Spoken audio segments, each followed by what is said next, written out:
So I'm going to show you how to do this color thing on my Dutch door map. Okay, so what you will need is a journal of your choice, whatever that may be. I'm going to use a piece of paper because I've already done that, so I don't need the paper.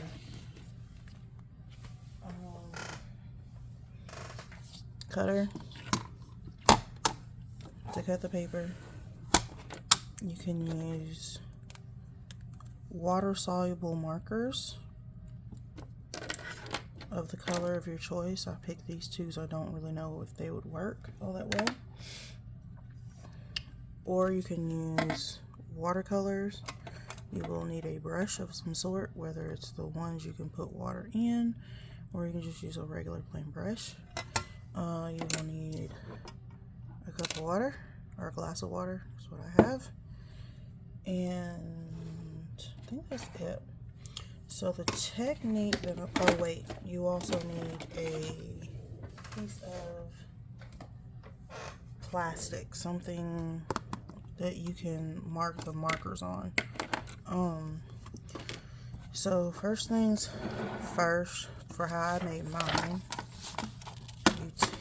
you cut off the part that's gonna fit in the journal, so it's about right smack in the middle, and you just cut that little bit off, and it gives you those rough edges that you need.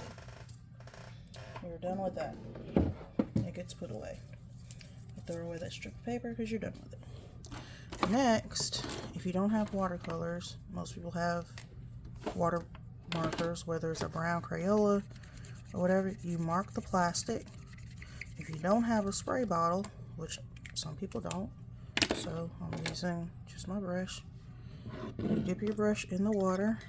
Oh, this brush had stuff on it. I didn't clean it off. Oh well. Anyways, you saturate it, and then you just drip it in here, and you grab a little bit of that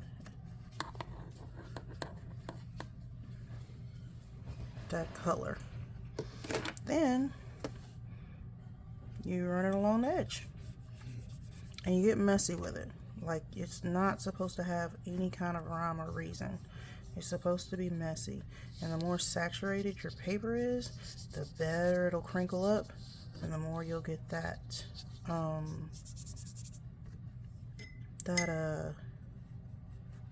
map look. But you do that, and I did 2 pages, so I had 1 page on top of the other. So when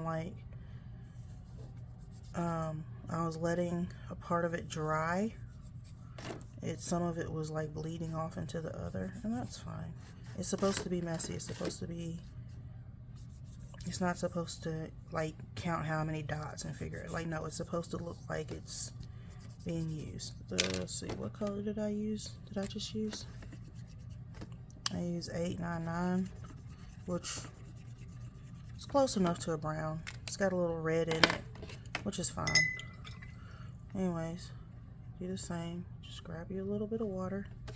Don't try to take some of the water off. Use the water. The water is to your advantage because it crinkles up the paper. And it saturates the paper and makes it bubble up and curl up and bump up. You want it to curl up. You can see, you want it to curl up. You want it to be bumpy. And then as you're doing it, you just randomly like place some color random places. Mine were on accident for the most part. I wasn't trying to do a lot of that, but that's how it happened. Alright, so I'm going to do it again. Color the inside of the plastic. Well, inside. Color the plastic. Get a little bit of water. And here's your watercolor, and I'm going to go over it again to make it a little more saturated. Be careful because the paper will, as you can see, it'll start to come up a little bit. That's paper fibers. You don't want that to happen. So either let the paper dry and then add you another layer, or deal with the paper the paper fibers coming up, which I don't care. I think I had some come up. It gives that worn look. But yep, and it's just random spots, and then you can flip over the back. The back's already wet, so you really don't need that much water. You really just need the pigment, the color.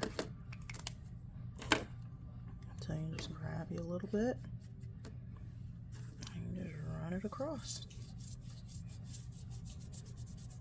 It's very, and you see already how some of it's like, because you know I'm running my brush across it. That's how it just does that. Like, I don't know why it just does it. I can't explain it. I can't scientifically explain it. Okay, this one's starting to dry out, and it's because I have used liquid already. So I'm gonna give me some more water, see if I can activate these other colors. Yeah, try not to get your Tombow whatever it is, too wet, or it won't give you any pigment whatsoever. And that's what this one has done. It has dyed on me. So I'm gonna use the other brown.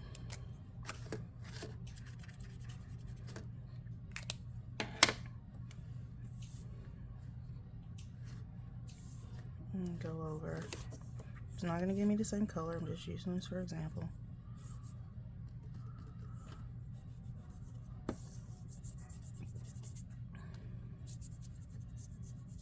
And there you go. And then grab a little bit of that color just randomly.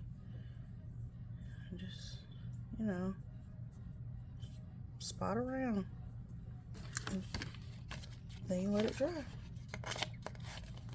And that'll be your matte paper. And then you can take, I'm gonna use a Sharpie. Well, no, let's not use a Sharpie.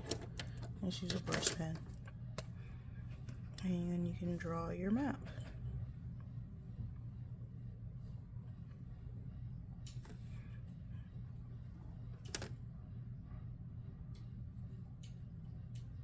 Draw your trails. And then you can take a blue to make water. And you take a green, any green, doesn't matter, to make your tree marks randomly. And then you can take either brush pen. I'm using this one, but you can go back to this one, it's fine, to make your like campsite symbol. And then you have your mountains. You can use a gray. Just grab a random gray and you can do mountains.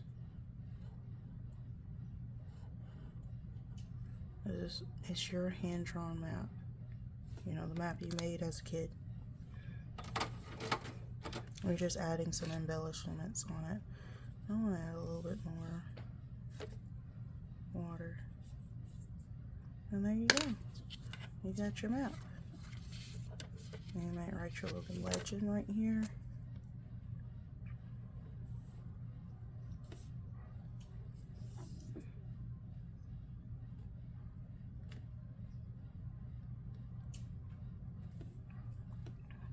What all these symbols mean. Another thing you can do is you can actually partially erase or try to attempt to erase it, and it gives us like this wear on it. What did I use to do that? I don't know. Okay, but if you don't have markers and you have watercolors, same thing applies, except for instead of me, I'm just gonna grab what I had already used. I'm gonna wet it up. Do a little bit here. Grab a little bit from here because these are colors that I used at the time. Saturated. You can do the same thing. And it gives you that same look.